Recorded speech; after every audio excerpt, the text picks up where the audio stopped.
CSEB പരീക്ഷയിൽ banking മേഖലയിൽ നിന്നും ഒരുപാട് തവണ റിപ്പീറ്റ് ചെയ്ത് ചോദിക്കുന്ന ഒരു മേഖലയാണ് പ്രയോറിറ്റി സെക്ടർ ലെൻഡിങ് എന്ന് പറയുന്നത്.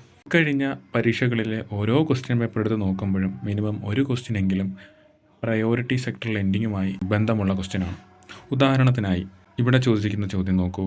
What is the loan target for weaker section beneficiaries for bank other than regional rural bank as per new priority sector guidelines? In case of regional rural bank, target for total finance under priority sector is minimum dash percentage of their adjusted net bank credit. അടുത്ത question. Within the priority sector target, total agriculture advance of a bank should minimum dash percentage of its ANBC or CEBOE, whichever is higher. അതുപോലെ തന്നെ which one of the following is not a category under priority sector? നമുക്കറിയാം, നമ്മുടെ detailed syllabus പ്രകാരം ബാങ്കിങ്ങിലെ 13ാമത്തെ മൊഡ്യൂളായിട്ടാണ് priority sector guidelines ഉൾപ്പെടുത്തിയിരിക്കുന്നത്. സിലബസിൽ ഉൾപ്പെട്ടതായതുകൊണ്ട് തന്നെ നമ്മൾ ഇതിനെക്കുറിച്ച് മനസ്സിലാക്കിയിരിക്കേണ്ടത് വളരെ അത്യാവശ്യമുള്ളതാണ്. Priority sector lending. Priority sector lending is that kind of lending where the weaker sector of the economy are helped by providing them with enough credit at the right point in time. Priority സെക്ടറിൽ ഉൾപ്പെടുന്ന കുറച്ച് ഏരിയകളുണ്ട് നമ്മുടെ banking മേഖലയിൽ, അല്ലെങ്കിൽ നമ്മുടെ എക്കോണമിയിൽ നിലനിൽക്കുന്ന കുറച്ച് സെക്ടറുകൾ ഉണ്ട്, അല്ലെങ്കിൽ പ്രയോറിറ്റി ഉള്ള സെക്ടറുകളുണ്ട്. ആ സെക്ടറുകൾക്ക് കറക്റ്റ് പോയിൻ്റ് ഓഫ് ടൈമിൽ ഇനഫ് ക്രെഡിറ്റ് നൽകണം എന്ന് പറയുന്ന ഒരു ഏരിയയാണ്, അല്ലെങ്കിൽ ഒരു കാര്യമാണ് പ്രയോറിറ്റി സെക്ടർ ലെൻഡിങ് എന്നതുകൊണ്ട് ഉദ്ദേശിക്കുന്നത്. ആ പ്രയോറിറ്റി സെക്ടറിൽ വരുന്നത് വീക്കർ സെക്ടറിലുള്ള ആൾക്കാരായിരിക്കാം. വീക്കർ സെക്ടറിലുള്ള എക്കോണമിയിലെ ആൾക്കാരെ ഹെൽപ്പ് ചെയ്യുന്നതിന് വേണ്ടിയിട്ട് ബാങ്കുകൾ പ്രൊവൈഡ് ചെയ്യേണ്ട ലെൻഡിങ് അല്ലെങ്കിൽ ക്രെഡിറ്റ്, അതിനെ പറ്റിയാണ് പ്രയോറിറ്റി സെക്ടർ ലെൻഡിങ്ങിൽ നമ്മൾ പറയുന്നത്. ഇനി priority sector lending got initiated by back in 1966 when the agriculture and small industries as important sector had a demanding need for credit to increased as assessed by Morarji Desai begin part of the government. 1966 priority sector എന്ന് പറയുന്നത് അഗ്രികൾച്ചറും small ഇൻഡസ്ട്രീസുമായിരുന്നു. ഇന്നങ്ങനെയല്ല. ഇന്ന് കുറച്ചുകൂടെ കാര്യങ്ങൾ priority സെക്ടറിൽ add ചെയ്തിട്ടുണ്ട്. അപ്പോൾ just ഒരു history മാത്രമാണത്. Morarji ദേശായിയുടെ ഒരു പ്രസ്താവന പ്രകാരം ആണ് നമുക്ക് ഈ പ്രയോറിറ്റി സെക്ടറിലെ ഈ ഒരു കാര്യങ്ങൾ വന്നത്. അപ്പം വർഷം ജസ്റ്റ് ഒന്ന് ഓർത്താൽ മതി. അതൊരു ക്വസ്റ്റ്യൻ ആണെന്ന് നമുക്ക് പറയാൻ പറ്റത്തില്ല.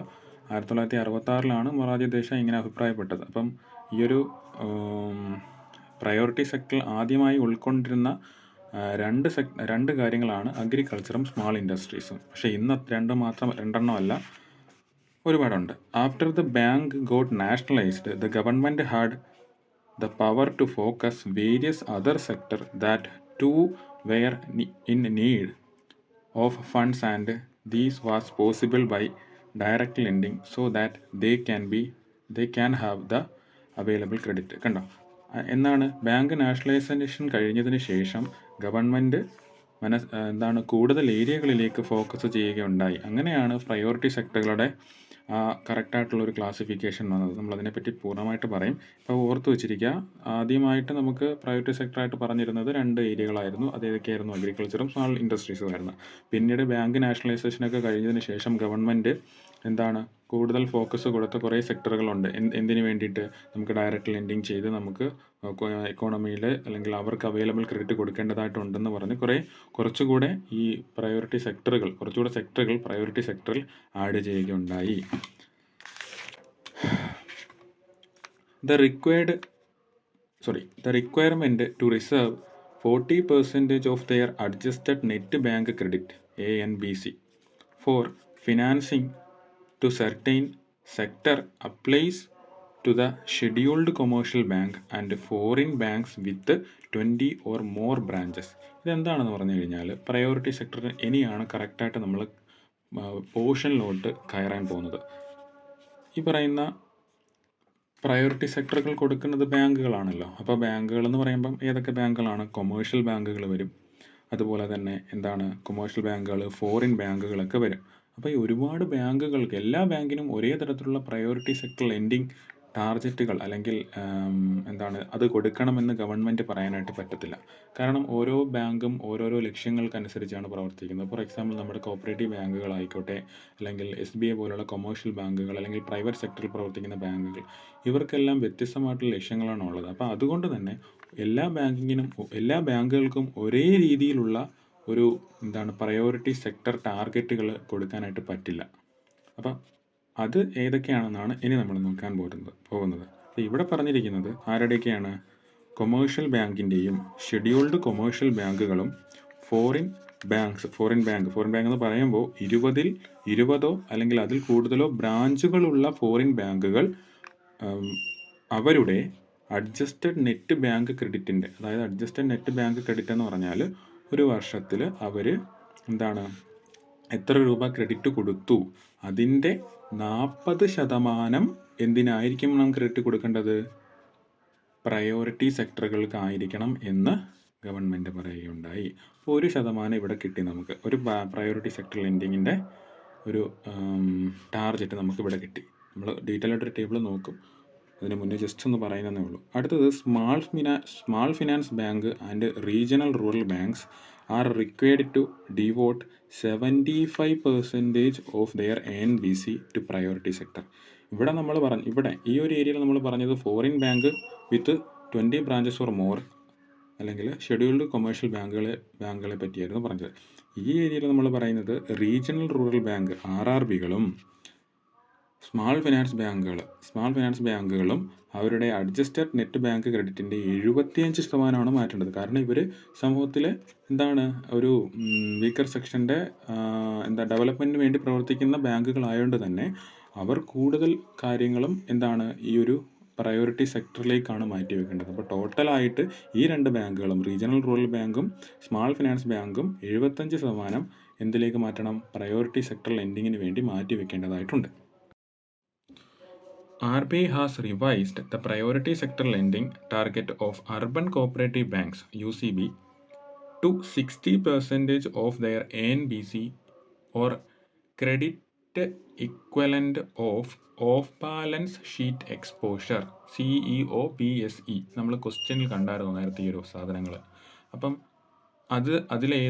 whichever is higher ഒന്നും കൂടെ വായിക്കാം. RBI has revised the priority sector lending target of urban cooperative bank to 60% of their ANBC or credit equivalent of off-balance sheet exposure CEOBSE, whichever is higher. ഇവിടെ പറയുന്നത് urban cooperative ബാങ്കുകളെ separate ആയി പറഞ്ഞിരിക്കുകയാണ്. നമ്മൾ നേരത്തെ കണ്ടത് റീജിയണൽ റൂറൽ ബാങ്കിൻ്റെയും small finance ബാങ്കിൻ്റെയും 75%, അതുപോലെ തന്നെ ഷെഡ്യൂൾഡ് കൊമേഴ്ഷ്യൽ ബാങ്കിൻ്റെയും foreign bank with 20 branches or more എന്ന് പറയുന്നതിൻ്റെ 40% കണ്ടത്. ഇവിടെ നമ്മൾ കാണുന്നത് അർബൻ കോപ്പറേറ്റീവ് ബാങ്കുകളാണ്. അർബൻ കോപ്പറേറ്റീവ് ബാങ്കുകൾ അവരുടെ അഡ്ജസ്റ്റഡ് നെറ്റ് ബാങ്ക് ക്രെഡിറ്റിൻ്റെ 60% അല്ലെങ്കിൽ credit equivalent of balance sheet exposure എന്ന് പറഞ്ഞാൽ ബുക്കിൽ കാണിക്കാത്ത ക്രെഡിറ്റ് എത്രയാണോ അവർ മാറ്റി വച്ചിരിക്കുന്നത്, ഇതിൽ രണ്ടിലെയും ഏതാണോ ഹയർ അത്രയും എമൗണ്ട് പ്രയോറിറ്റി സെക്ടറിന് വേണ്ടി അവർ മാറ്റി വെക്കേണ്ടതായിട്ടുണ്ട്. ഓക്കെ, അപ്പോൾ ഒരു ശതമാനം ചോദിച്ചു കഴിഞ്ഞാൽ ANBCയുടെ 60%ആണ് urban cooperative bank priority sector ലെൻഡിങ്ങിന് വേണ്ടി മാറ്റി വെക്കേണ്ടത്. അല്ലെന്നുണ്ടെങ്കിൽ credit equivalent of balance sheet exposure ഇതിൽ രണ്ടിൽ ഏതാണോ വലുത് അതാണ് അവർ പ്രയോറിറ്റി സെക്ടർ ലെൻഡിങ്ങിന് വേണ്ടി മാറ്റിവെക്കേണ്ടതായിട്ട് വരുന്നത്. RBI has stipulated that banks should lend some minimum prescribed loans to priority sector, because priority sector is the part of socio-economic development obligation of the banks, so emphasize on it required. നമ്മൾ പറഞ്ഞു priority sector lending എന്തിനാണ് വേണ്ടിയിട്ട്, priority sector lending എന്തിനാണ്, R B I മുന്നോട്ട് വെച്ചിരിക്കുന്ന stipulate ആയിട്ടുള്ള ഒരു കാര്യങ്ങളാണ്. എന്തിന്, നമ്മുടെ ബാങ്ക് എന്ന് പറഞ്ഞാൽ സോഷ്യോ എക്കണോമിക് ഡെവലപ്മെൻറ്റിന് വേണ്ടിയും കൂടെ പ്രവർത്തിക്കുന്ന ഒരു സ്ഥാപനമാണ്. അപ്പം സോഷ്യോ എക്കണോമിക് ഡെവലപ്മെൻറ്റ് സാധ്യമാകാൻ വേണ്ടിയിട്ട് പ്രയോറിറ്റി സെക്ടർ ലെൻഡിങ്ങിന് വേണ്ടിയിട്ട് അവർ കുറച്ച്, അല്ലെങ്കിൽ അവർ ഇത്ര കാര്യങ്ങൾ ചെയ്തിരിക്കണം, ഇത്ര ശതമാനം മാറ്റി വെക്കണം എന്ന് പറയുന്നത് നമ്മുടെ എക്കോണമിയുടെ ഡെവലപ്മെൻറ്റിന് വേണ്ടിയിട്ടാണ്. അതുകൊണ്ട് തന്നെ പ്രയോറിറ്റി സെക്ടർ എന്ന് പറയുന്നത് എന്താണ്, നമ്മൾ ബാങ്കുകൾ എംഫസൈസ് ചെയ്യേണ്ടതാണ് എന്നാണ് RBI പറഞ്ഞിട്ടുള്ളത്. ഓക്കെ, അപ്പം ഈ പ്രയോറിറ്റി സെക്ടർ ലെൻഡിങ്ങിൻ്റെ കാറ്റഗറീസ് ഏതൊക്കെയാണ്? അപ്പം നമ്മൾ ഒരു ബാങ്കിനോട് പറഞ്ഞു എന്താ പ്രയോറിറ്റി സെക്ടറിന് വേണ്ടി നിങ്ങൾ മാറ്റി വെക്കണമെന്ന് പറഞ്ഞു. അപ്പോൾ ഏതിനൊക്കെയാണ് മാറ്റി വെക്കണമെന്ന് നമ്മൾ അറിഞ്ഞിരിക്കണ്ടേ. അപ്പം ആ പ്രയോറിറ്റി സെക്ടർ ലെൻഡിങ്ങിൽ വരുന്നതാണ് agriculture credit, export credit, micro small and medium enterprise, education, housing, social infrastructure, renewable energy, others. ഇങ്ങനെ കുറേ കാര്യങ്ങളാണ് എന്താണ് പ്രയോറിറ്റി സെക്ടർ ലെൻഡിങ് കാറ്റഗറീസിൽ നമുക്ക് പറയാൻ പറ്റുന്നത്. നമ്മൾ നേരത്തെ ഒരു വർഷം പഠിച്ചായിരുന്നു 1966 പ്രയോറിറ്റി സെക്ടറായിട്ട് നിന്നത് അഗ്രികൾച്ചറും ഈ മൈക്രോ സ്മാൾ മീഡിയം എൻ്റർപ്രൈസ് മാത്രമായിരുന്നു ആദ്യമായിട്ട് നമുക്ക് പ്രയോറിറ്റി സെക്ടറിൽ ഉണ്ടായിരുന്നത്. എന്നാൽ ഇപ്പോൾ ഉള്ള പ്രയോറിറ്റി സെക്ടർ ലെൻഡിങ് കാറ്റഗറീസ് ഏതൊക്കെയാണ്? അഗ്രികൾച്ചറും എക്സ്പോർട്ട് ക്രെഡിറ്റും micro small and medium enterprise, education, housing, social infrastructure, renewable energy, others. ഇതിലെല്ലാം എന്താണ് പ്രയോറിറ്റി സെക്ടർ ലെൻഡിങ്ങിൻ്റെ കാറ്റഗറീസ് ആണ്. ഇനി നമ്മൾ കാണാൻ പോകുന്ന ഈ ടേബിൾ വളരെ ഇമ്പോർട്ടൻ്റ് ആണ്. Priority sector lending targets and classification. അപ്പം പ്രയോറിറ്റി സെക്ടറിന് വേണ്ടിയിട്ട് എന്താണ് മാറ്റി വെക്കണം എന്ന് RBI ബാങ്കുകളോട് പറഞ്ഞിട്ടുണ്ട്, RBI ഗവൺമെൻറ്റും പറഞ്ഞിട്ടുണ്ട്. സോഷ്യോ എക്കണോമിക് ഡെവലപ്മെൻറ്റിന് വേണ്ടിയിട്ട് നിങ്ങൾ ഇത്ര ശതമാനം ഇത്രയും കാര്യങ്ങൾ ബാങ്കുകൾ മാറ്റി വെക്കണമെന്ന് പറയുന്നു. അത് എത്രയൊക്കെയാണെന്ന് നമുക്കൊന്ന് നോക്കാം. അപ്പം പ്രയോറിറ്റി സെക്ടർ ലെൻഡിങ്ങിൻ്റെ കാറ്റഗറീസ് അല്ലെങ്കിൽ ടാർഗറ്റ്സും അതിൻ്റെ ക്ലാസിഫിക്കേഷനാണ് നമ്മൾ നോക്കാൻ പോകുന്നത്. അപ്പം ഇവിടെ ശ്രദ്ധിച്ച് നോക്കുക, ഇവിടെ കുറേ ക്ലാസിഫിക്കേഷൻ കൊടുത്തിട്ടുണ്ട്. ഡൊമസ്റ്റിക് ബാങ്ക് അല്ലെങ്കിൽ ഡൊമസ്റ്റിക് കൊമേഴ്ഷ്യൽ ബാങ്ക്, അതിനകത്ത് ആരൊക്കെ ഇല്ല? RRBയും സ്മോൾ ഫിനാൻസ് ബാങ്കും ഇല്ല.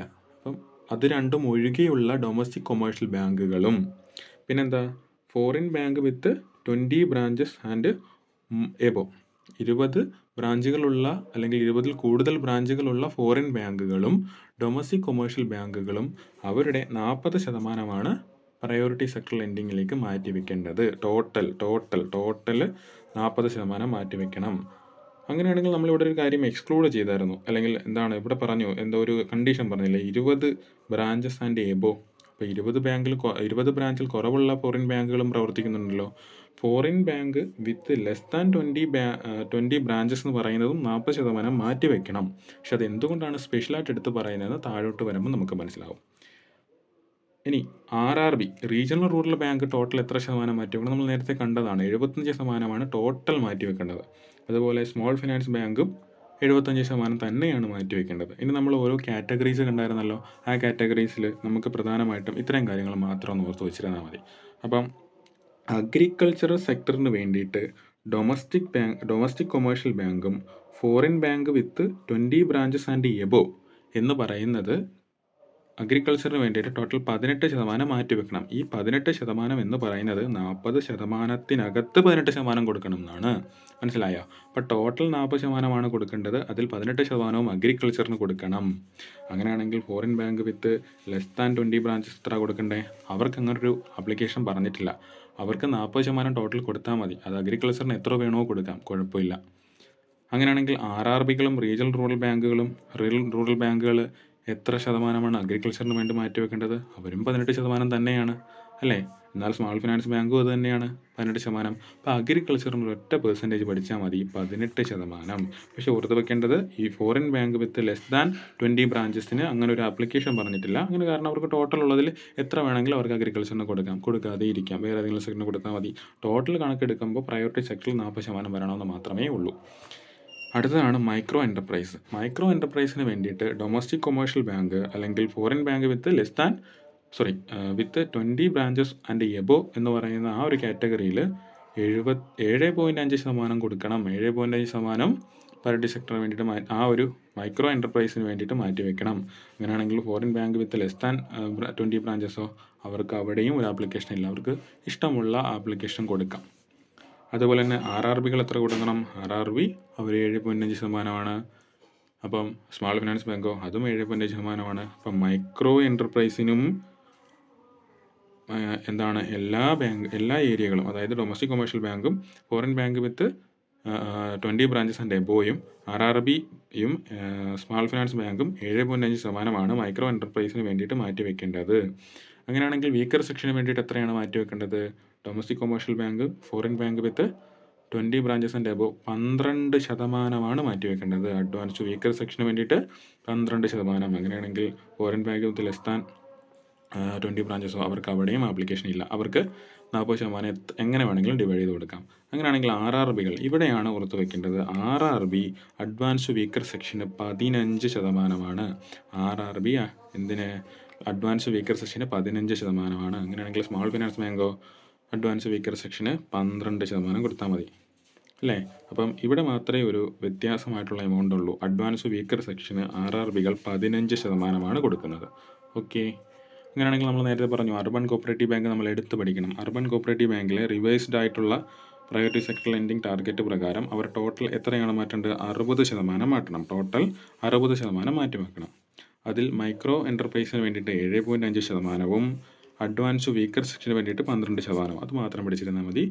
എന്താണ്? അർബൻ കോപ്പറേറ്റീവ് ബാങ്ക് ടോട്ടൽ 60% മാറ്റി വെക്കണം. അതുപോലെ തന്നെ ആ 60%-ൽ മൈക്രോ എൻ്റർപ്രൈസിന് വേണ്ടിയിട്ട് 7.5%, അഡ്വാൻസ് ടു വീക്കർ സെക്ഷന് വേണ്ടിയിട്ട് 12% മാറ്റി വയ്ക്കണം.